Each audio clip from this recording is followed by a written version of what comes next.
Have you ever heard of the dancing plague that swept through Strasbourg in 1518? This bizarre event remains one of history's most perplexing mysteries, a tale of mass hysteria that seems almost too strange to be true. It's a story that challenges our understanding of the human mind and the power of collective delusion, leaving us to wonder what could drive an entire city to dance itself to death.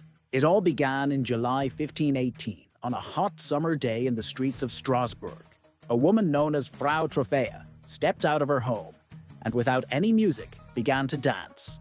Her movements were not joyful. Her face was a mask of distress as she twirled and swayed, unable to stop.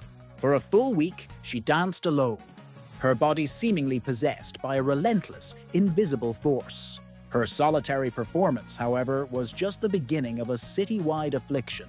Soon, the strange compulsion spread like a contagion. One by one, then dozens by dozens, other citizens joined Frau Trophäa.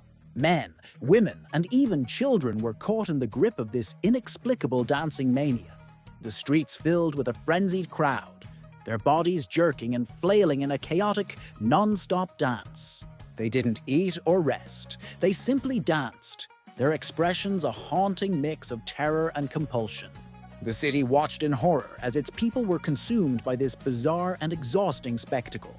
Bewildered and desperate, the city authorities intervened. But their solution was tragically misguided.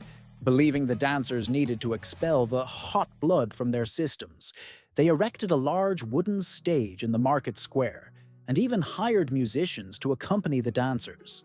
This only fueled the fire. The relentless beat of the drums drove the dancers to greater heights of frenzy.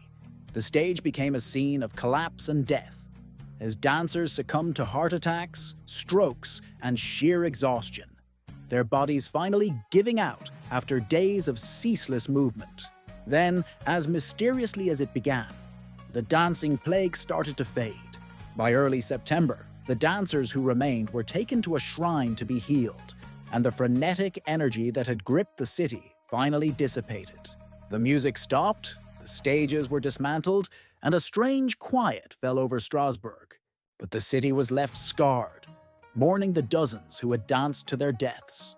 The dancing plague of 1518 serves as a chilling reminder of the unknown territories of the human psyche. What could have triggered such a bizarre and fatal episode? Was it a physical ailment, a psychological contagion, or something else entirely? This historical enigma continues to fascinate and disturb us, a dark, unanswered question echoing through the centuries.